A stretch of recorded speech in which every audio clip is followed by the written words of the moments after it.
Hello and welcome, my book club friends. I'm Gustavo Tolosa, and this is our fourth, I believe, well, no, third session of the book club. And I'm very excited, as usual, to see all of you logging in from different parts of the country and from different countries. Well, right now we have Canada and the US. Feel free to write your name and where you're logging in from. It's always exciting to see that. And today we have Glenn Mercer also as the guest. He's so kind to join me every Monday and talk about this wonderful book that we're reading. So I want to welcome you, Glenn. How are you doing today? Good to see you again, Gustavo. Well, same here, same here. So I like to read the chapters as we go along because they stay fresh in my mind, and also because I have the experience that people are having as well. So today I was reading chapter 4, and I couldn't stop reading it. You kept us interested in there. It's a I'm sure you know this, but you just have a talent for writing. It's you write very well, and it's a pleasure to read it. So, Thank you. but before we jump to chapter 4, let's talk a little bit about chapter 3, which we hinted at last week. The story we've been told, and if you don't mind, just give us a little summary of what is the story we've been told. Right. Well, the story we've been told is that the Earth is heating up because of the burning of fossil fuels, cars, planes, manufacturing plants. And that's partially true. When we produce carbon dioxide from those activities, it does lead to global warming. But every molecule of carbon dioxide that comes out of your car exhaust could be sequestered by a tree engaging in photosynthesis.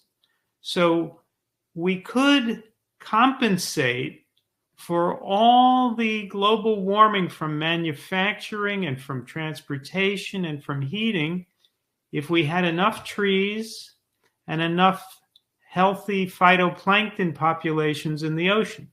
We could suck it all down. In fact, in the past, in Earth's history, before people started screwing things up, we had so many trees and such vital oceans that the Earth often went through cool periods and we had ice ages.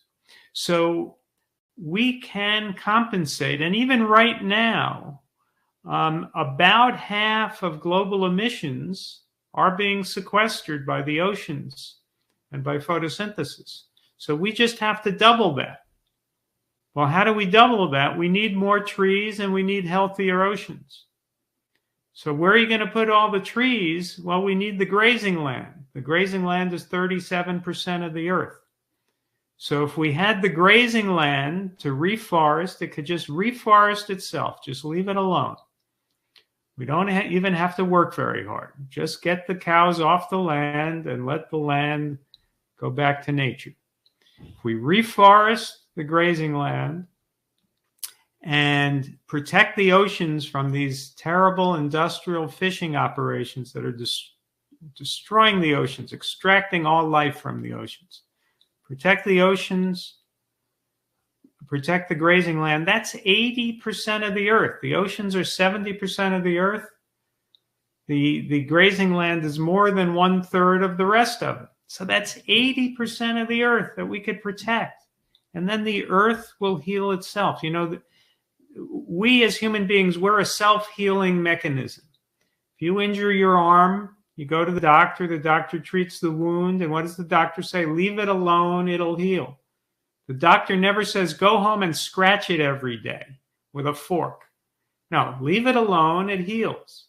So we have to stop scratching this wound every day, which we're doing by industrial fishing operations that dredge up the sediment from the bottom of the ocean, cows and sheep that graze the earth into desert. We have to stop scraping this wound.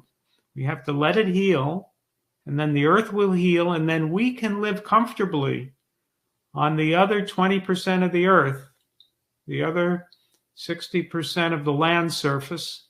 We can have our cities, we can have our cars, we can have our airplanes. Maybe we need to, have electric cars and more solar and wind power and so forth. But we can lead the kind of modern lifestyle that we lead as long as we stop the foolishness of eating animals. Correct. Glenn, someone here is asking, I don't know if you can see the chat. I can see. Okay, do you see what Michael wrote there? I still don't understand the process of where and how the nitrous oxide comes from. Well, nitrous oxide comes from, it's one of the products that comes from animal manure, methane and nitrous oxide. It also comes from nitrogen fertilizer, the production of nitrogen fertilizer and its use. And nitrogen fertilizer is often used to grow crops to feed to animals. Right. And it's 3 times as potent a greenhouse gas as carbon dioxide. Methane is 120 times as potent. So you see, they're not telling us the story. When they tell us the earth is heating up because of cars, transportation, that's nothing compared to animal agriculture. It's nothing. Animal agriculture is preventing us from having the forests we need. It's preventing us from having the healthy oceans we need. The methane and the nitrous oxide attendant to animal agriculture are powerful, powerful greenhouse gases. We're degrading the soil. The soil holds 3 times as much carbon dioxide as the vegetation. This is an animal agriculture problem. It's a land use problem. You know how real estate agents always say location, location, location when you're choosing a house? Global warming is land use, land use, land use. It's how we're using the land and the water on Earth. Right. And that is what is giving us global warming. Well, I think that is such a clever strategy. It happens in many areas of also the whole food plant way, plant food, way of eating, not telling part of the story and not telling everything. So right. Yes, cars and all forms of transportation and other things that humans do, they do contribute, but they're not the main cause. So, and the other difference, Gustavo, is think about the utility of these things. Yeah. Cars are very useful. Imagine if tomorrow they passed a law and they said you can't drive your car anymore. Billions of people would be saying, how am I going to get to work? How am I going to see my family? How am I going to get the groceries home? Cars obviously are very useful. Planes are also useful. Maybe we can fly less. Maybe we should fly less. But planes are useful. I'm sure glad I've seen Paris. Being able to travel the world. Many people have family at different sides of the continent or across the ocean. So planes are very useful. They're very useful for business, for transporting goods, mail. So trucks are very useful. So all these things have a social good. Heating your home, that's useful, or else you could freeze to death in some climates. And in some climates, when it's too hot, and you need to air condition your home. So all these uses of fossil fuels are very important for human survival. There's no social utility to eating meat. It serves no purpose at all. It only has negatives. The negatives are it's bad for your health. It's going to kill you. Keep eating a lot of meat and dairy. It's terrible for the environment. It's terrible for the water. It uses tremendous amount of resources like water and fuel. It causes pandemics. Right. Causes pandemics. It causes heart attacks. It causes cancer.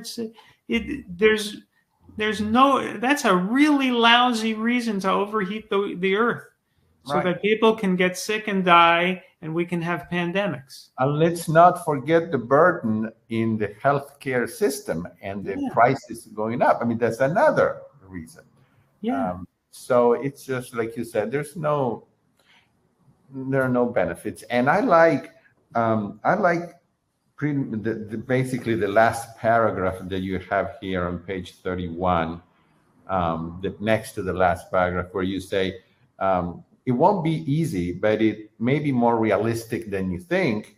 Here's why. We don't need 100% of Americans to go vegan to put an end to animal agriculture in this country. If enough people go vegan and create enough demand for produce and healthy plant-based foods, while at the same time reducing demand for meat and fish by 30 or 40 or 50%, the financial model of modern industrial animal agriculture will collapse. And as it collapses, and as the health of Americans consequently improves all around, we will get closer to the 100% vegan country that we should aim to become. And I like that, because sometimes it's very easy to get discouraged when we think we need to turn every human being to being vegan. And of course, that is always a good goal. But let's start at a more realistic way that you put in there. I like that. Right. I mean, we have to do a lot better than we're doing now. We need many more vegans. But if we get to 30%, 40%, 50%, the economics of meat production are going to start to collapse. I mean, even now, they're really dependent upon government subsidies. Yes. But the politicians aren't going to remove the subsidies to animal agriculture as long as 95% of people are eating these products. Yeah. But when we get to the point where only 60% or 50% are eating these products, and the rest of us are getting agitated and saying, come on, stop subsidizing cheeseburgers, maybe more and more politicians will get some courage and say, this isn't a good use of tax dollars to subsidize global warming, because that's really what we're doing. When we subsidize animal agriculture, we are subsidizing our own destruction with global warming. Right. So we have to get enough people to go vegan that the economics of animal agriculture collapses. Yes. We can hit a point where the spiral starts and more people go vegan. And the analogy I always use is gay marriage. Nobody would have thought 20 years ago that we would have gay marriage. But when more and more people started to feel this way, that this is crazy to discriminate against the way people love, pretty soon it spiraled, and we more and more politicians announced they supported gay marriage, and the Supreme Court made it the law of the land. And it went from something being unthinkable to something being the law of the land. That's what we have to do with veganism. Yeah. And I want to stress this point, because sometimes I sit here in my living room, I'm here and you're there, and I'm thinking, what can I do? I'm just one person. And each person that has logged in here, they want to do, and we feel like there's, we're just one person. And, but when we think that let's start with 30%, let's start with 40% and grow from there, that makes it less stressful, I guess. And, a little less daunting. It gives you more hope that it is possible. And the other thing is, rightly or wrongly, America often leads the world.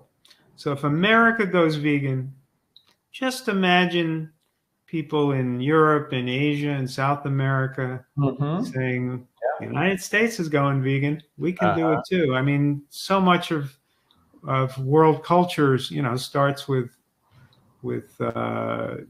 Hollywood and American cultural figures. So we can persuade a lot of the world. Well, we were talking about politicians, and we're not going to really talk about politicians here, but well, not that much. But the next chapter here, you talk about Bill Gates. Of course, he's not a politician, but he has his hands in many buckets, and as I was reading here, it just you make a lot of sense here when you point out the discrepancies of what he is saying to reduce the emissions from transportation and manufacturing, to reduce them to zero. And tell us a little bit about that. I mean, well, that's how he starts off his best-selling book. He says, right. We have to get our emissions to zero. Good luck with that. No more use of fossil fuels for heating, cooking, transportation, manufacturing. It's all going to go to zero. And Bill Gates writes like a technocrat. He's always creating these hopeful, optimistic views of public-private partnerships and things like that. I'll give you an example of a couple sentences from his book. These are his solutions to the climate crisis. We need more government programs that integrate basic and applied research in the areas where we most need breakthroughs. All right. Defense departments can commit to buying some low-carbon liquid fuels for planes and ships. All right, but I have a feeling those low-carbon liquid fuels still have carbon in them. Yeah. When you burn them, you're still going to have carbon dioxide. Governments can give the private sector various incentives to go green. Tax credits, loan guarantees, and other tools can help reduce the green premiums and drive demand for new technologies. You see how vague all of this is? It's what I'm saying is concrete. Stop eating hamburgers. Stop eating animal foods. You can hear that message and you can do that. But what can you do about governments can give the private sector various incentives to go green? Tax credits, loan guarantees, and other tools can help reduce the green premium. Performance standards can also help accelerate the deployment of low emissions cement, steel, plastics, and other carbon intensive products. Okay, well, even the low emissions cement, steel, and plastics are still going to have emissions, right? Yeah. They're not going to be emission free. So, it's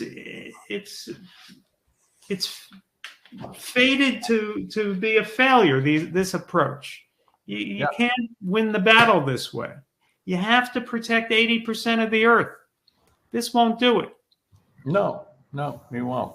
And it's just, to read some of this from such an intelligent man, because brilliant man. And you quote him here on page 34, saying a hardcore vegan might propose another solution. Bill Gates says in the book, instead of trying all these ways of reducing emissions, we should just stop raising livestock. I can see the appeal of that argument. So he can see the appeal, but I don't think it's realistic. And his other solution is realistic. Right. For one thing, meat plays too important a role in human culture in many parts of the world, even where it's scarce. Eating meat is a crucial part of festivals and celebrations. And you go like, really? I mean, of course it is. Of course it is. But we won't be able to have those celebrations and festivals when we don't have a planet. Right. So is that the best explanation that he can give us? That we as human beings cannot celebrate with vegan hamburgers or with, other. Right. He's basically saying we're destined to burn. Yeah. We're destined to lose this beautiful planet because we have to have our July 4th hamburgers. Well, why can't we have July 4th plant burgers?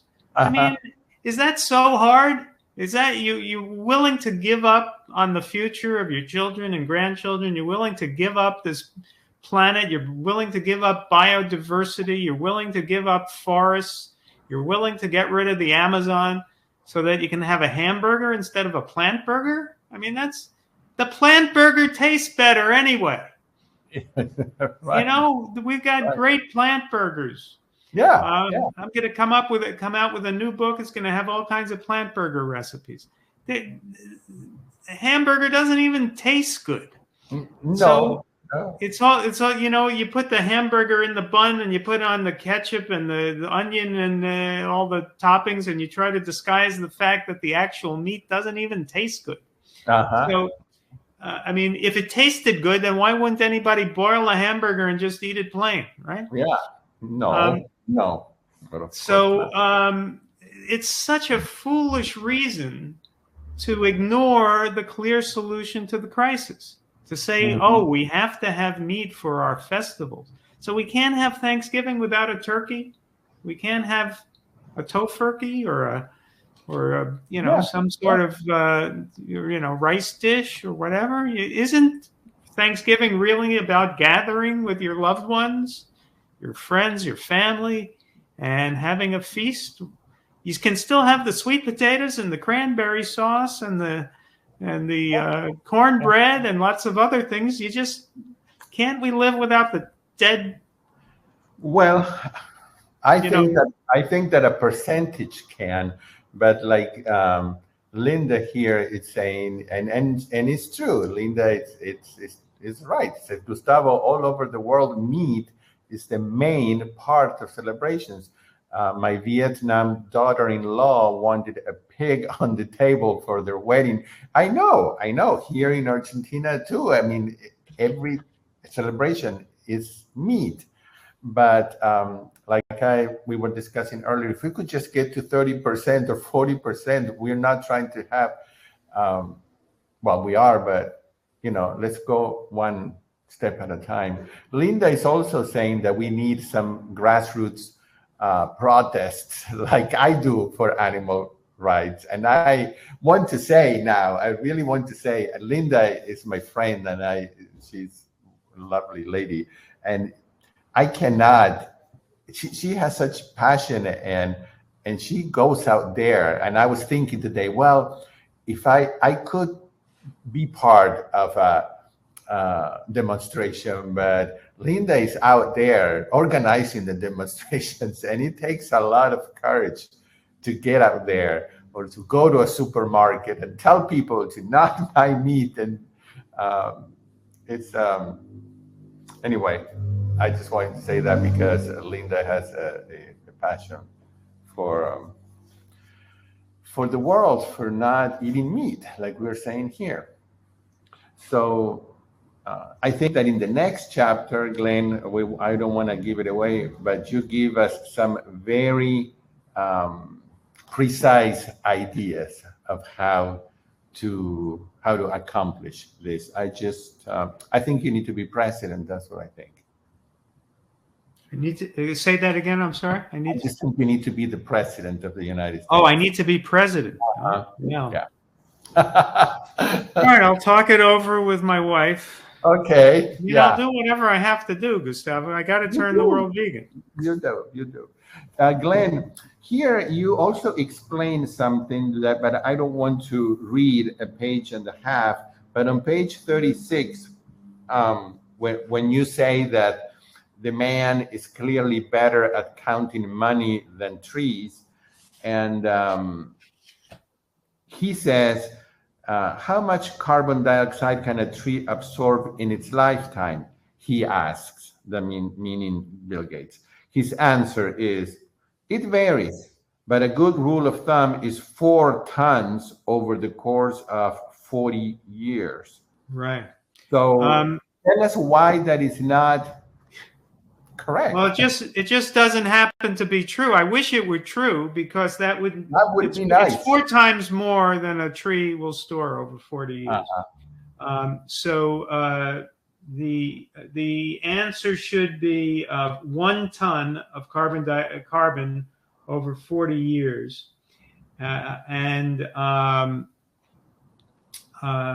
if Bill Gates was right, it would be even 4 times easier to sequester enough carbon dioxide with reforesting. But even though he's overestimated this by 4 times, still, what he's not looking at is how many trees we can have.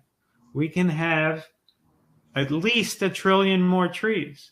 Mm-hmm. And with 1 trillion more trees, the math works out that we can get back to pre-industrial age levels of carbon dioxide in the atmosphere, if we also protect the oceans. So we have to protect the oceans, and let the trees come back. Right. You also mentioned something that I didn't think about, and that is that planting the wrong trees in the wrong places can do more harm than good. Yeah. So, well, for example, in California, we have eucalyptus trees, which is a mistake. The eucalyptus, they're beautiful trees. They're gorgeous trees, but they're highly flammable. And so it's a dilemma. Do you take down the beautiful eucalyptus trees that are there already? Or do you leave them there but hope they don't catch fire and spread fires? So they're not native to California. I believe they're native to Australia. And you don't want to be planting the wrong trees. And indeed, the best strategy is generally to let the trees plant themselves. Right. Yeah. Basically, it says here, let a young forest rise up on its own. It's true. Nature knows, basically. And I also liked reading about the Drawdown book that you mentioned, and that you say that it describes the potential of each of 80 different ideas to reverse climate change. And but then you say that the book misleads the reader. It does. Paul Hawken, who is the editor of Drawdown and the founder or co-founder of Drawdown.org, he's a great man. He's a great thinker, and the book makes a contribution. It talks about 80 different strategies for mitigating our effect on the planet and protecting the planet. Things like smart thermostats. All right, I guess smart thermostats are a good thing, but we're not going to win this struggle to save the planet with smart thermostats. They're going to help us just a tiny, tiny bit. So I actually met Paul Hawken a few times. He wouldn't remember this because they were just passing meetings. Once when he was speaking in Los Angeles, and I spoke with him afterwards, and a couple of times when I ran into him in stores. But he's a very nice guy. I mean, each time I spoke with him, he gave me time. He was very pleasant. He's a very likable guy. And I imagine that one of his strategies for going through life is to be non-judgmental and accepting. And, that's generally a good thing. I mean, I generally like people who are non-judgmental and accepting. But he takes that attitude towards animal agriculture, and he simply says, he acknowledges that it would be far, far better for the planet if people ate the way we eat instead of eating meat. But he refuses to go to the next step and say, we must stop animal agriculture. We must fight against it, because to him, that's conflict. Right. He doesn't want conflict. He doesn't want to judge other people. He doesn't want to say eating meat is wrong. He doesn't want to say it's anything bad. He just wants to point out that eating plants is good. And that's because he's a nice guy, and that's the way, a non-judgmental person goes through life. And I have to say, when I first became a vegetarian and a vegan, I never talked to people about what they were eating. I never really was interested in converting anyone else. I was just doing it for my own health. But now I realize there's a climate emergency. We all have to get on board, and we all have to save the planet. And that means, yes, we have to go the next step and say, friend, you got to stop eating meat. You have to join us. What you're doing is hurting the whole planet. It's like secondhand smoke. It used to be the case that people might say, well, I don't smoke, but I don't mind if you smoke.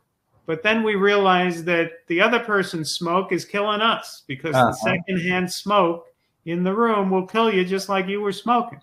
Yeah. And it's the same thing. We're getting secondhand meat vibes, The hamburgers that other people are eating, well, the methane from those cows is heating the planet that all of us inhabit. So it's the same moral structure that we apply to secondhand smoke. We have to ask people, just like we ask them not to smoke, we have to ask them not to eat meat, because their meat is killing us and killing the future and killing the Amazon. So we just can't be as nice guys like Paul Hawken about this. We have to take a stand. Right. Here, Dina is saying that in her city, they have a mission of planting 1 million trees, and they are about halfway through. That's good. That's very good. Wow. Yeah. And we can plant a lot of trees in urban areas and in suburban areas. But in order to get to 1 trillion, we need the grazing land. We do. Right. Yeah. Right. There's just no space for that many unless we get there. Glenn, I'm looking at the last page of chapter 4, and I really like your bullet points, because I like your approach of being specific and practical and not giving these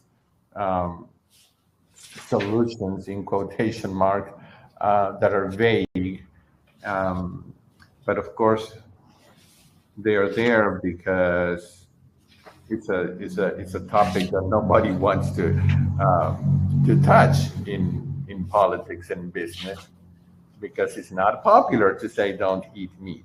But I like your bullet points. It's on page 52, and it says, this is what America should do, basically. Stop meat production and consumption in order to reduce livestock populations to as close to zero as possible. And then you say, number 2, stop industrial fishing, then rewild grazing lands, which is what we were just saying, plant 1 trillion trees. Those are very specific and very doable things. Yeah. So like Linda was saying here again, she said, well, I guess we all need to concentrate on getting people off animal products. That would be, that's something that each one of us can do. and maybe calling your local office, government office, if that does anything. But those are the things where we can get involved. And of course, none of us, I don't think here, are consuming those products. So that's another thing we're doing. Glenn, do you have any other things you want to point out from this chapter 4? That obviously we're not reading it word by word, but we are talking about some important Well, points.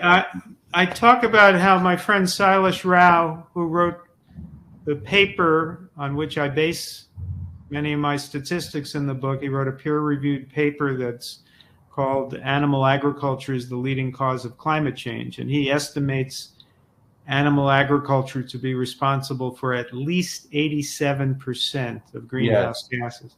Right. And Silas divides the problem into what he calls the killing machine and the burning machine. The burning machine is what the media talks about, the burning of fossil fuels for transportation, for manufacturing, for heating. The killing machine is animal agriculture and the destruction of the forests.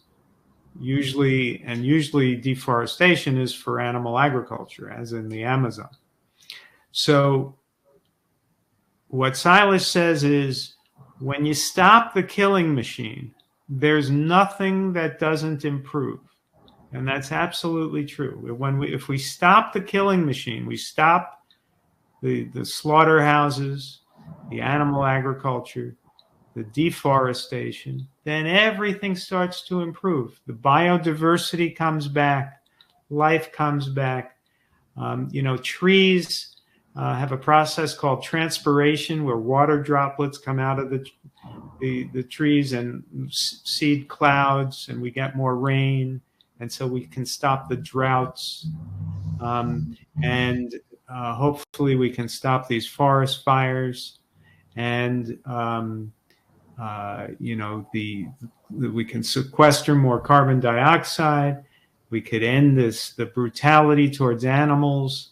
And I believe that if people are raised to respect animal life, instead of treating animals as objects that we enslave and then kill and then eat. But imagine if children were taught that we respect all animal life and we don't abuse it, we don't kill these animals. Wouldn't it be a lot harder to teach children to be racist or to go to war? Or, if we have such respect for animals, I really think it'll improve the problem of violence between human beings. Yes. I can't prove that, but I'm pretty sure that that's true. Yeah. So many things that get better. As Silas says, there's nothing that doesn't improve once you stop the killing machine. So that's what we have to do. We have to stop the killing machine. And as we do that, we could work on adjusting the burning machine. We can try to carpool a little more and drive electric cars and have renewable power and so forth. But that's not the most urgent thing. The urgent thing is we have to stop the killing machine. And then we can dial down the burning machine. Right. In the meantime, we can keep our automobiles. Yes. Well, thank you. I really enjoyed reading these 2 chapters. Next week, everybody, make sure you read chapter 5. We will have, hopefully we'll have a guest chef, and perhaps me as well, cook 1 or 2 of the recipes from the book, and we'll have Q&A. Please bring friends if you'd like to, or bring us questions. And then next week I will announce, or rather sometime this week, I'll send an email announcing our next book club. So, all right. Oh, and also speaking of recipes. Yes. All you have to do is send in your proof of purchase of the paperback, Kindle, or audiobook to foodisclimate@gmail.com, and I'll send you 25 more bonus PDF file of 25 more healthy recipes, in addition to the 65 in the book. Great. Yes, please remember to do that. Very good. Well, we'll see you all next week. And thank you again, Glenn, for being here. Thank you, Gustavo.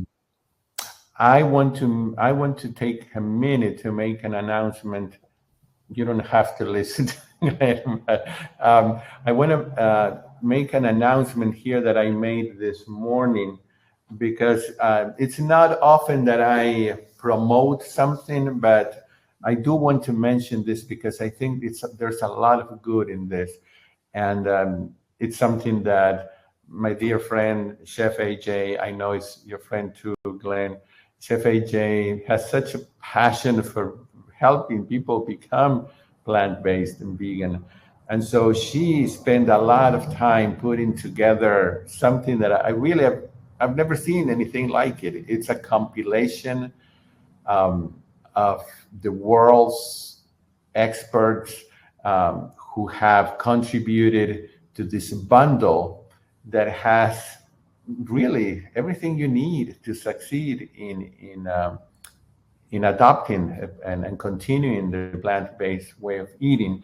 So she has asked doctors and chefs and trainers and psychologists. Everybody has contributed something, and there's about 105 programs and videos and PDFs. And I want to encourage you to take a look at it. You don't have to get it, but I do want you to look at it, even if it's just to see the work that she's done with this. It's a mega library that you can download instantly into your computer and keep it forever. And it lasts these next 10 days. And if you go around and you look at all the programs that are included there, it adds up to about $4,600, and it now costs $49. So I already got it, and it's amazing. So I just wanted to share that with you. It's not going to last forever. I think she has it until March 2nd, and then it goes away. There won't be any extensions or anything like that. So that's it. That's for my commercial part. Okay. Well, I'll see you all next week. And if you have any questions in the meantime that you would like for Glenn or for me to answer next Monday, please send it to my email, which is info. I think all of you here have it, but I'm just put it one more time here, info@plantemas.com. And that is because I combine plants with music. That's why plantemas.com. And that's also my website. Together with Dr. Diego Ponyman, we have this website together. All right. Have a good Monday, a good rest of the week, and we'll see you all next week. Bye. Bye, Glenn. Bye.